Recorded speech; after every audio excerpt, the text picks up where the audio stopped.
शिलेदार त्यांना माझा नमस्कार।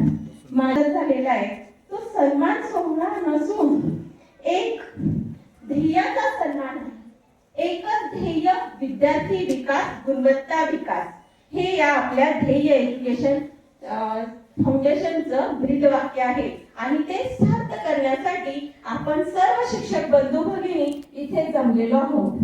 ध्येय ज्याचे जोर त्यांना अडथळे येती फार, ध्येय ज्यांचे थोर त्यांना अडथळे येती फार, प्रयत्नांच्या जोरावरती तेच मग घडवती इतिहास।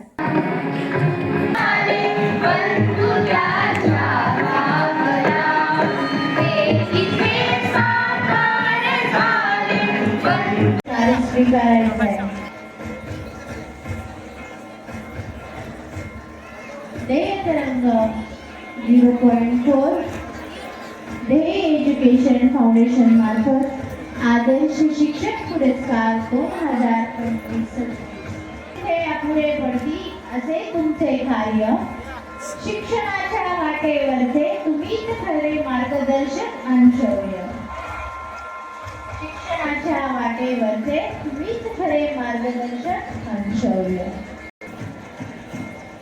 ध्येय एज्युकेशन फाउंडेशनचे अध्यक्ष स्वतः सातारा जिल्हा महाबळेश्वर व्यासपीठावर मंचावर यायचे व आपला सन्मानित पुरस्कार स्वीकारायचा आहे।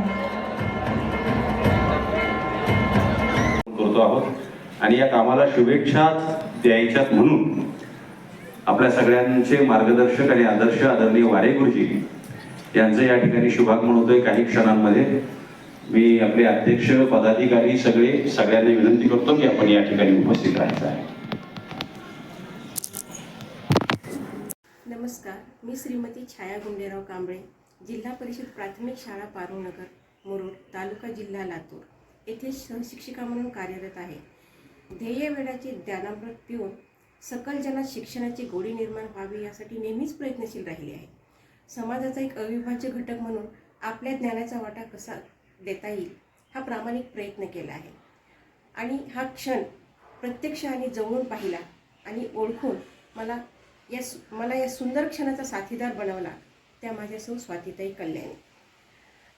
त्यांनी वेळोवेळी अवलोकन दूरदृष्टी न देता माझ्या पश्चात त्यांनी माझ्या ग्रामीण भागातील कार्याचा गौरव केला व जिल्हा परिषद शिक्षक हे एवढं करू शकतात हा एक ठाम विश्वास माझ्या मनामध्ये त्यांनी वाढवला आणि त्याची दखल घेतली आणि हा जो अविस्मरणीय क्षण नामांकित करण्यासाठी प्रयत्न केला याबद्दल मी त्यांची ऋणी आहे व ध्येय फाउंडेशननी हा मानाचा तुरा देऊन शिक्षणाचा गौरव करण्याचा हा प्रयत्न करून खूप मोठा सन्मान दिला, ज्यामुळे प्रत्यक्ष पुरस्कार नाही तर गुणवत्ता प्रेरणेचा हा मंच आहे आणि निश्चितच माझ्या कार्याचा गौरव माझ्या एकटीचाच नसून माझ्या शाळेचा, माझ्या सहकाऱ्यांचा हा सन्मान आणि गौरव आहे। तेव्हा माझ्यासारख्या सामान्य व्यक्तीची निवड करून यथोचित सन्मान दिलात त्याबद्दल या ध्येय एज्युकेशन फाउंडेशनचे मनापासून आभार।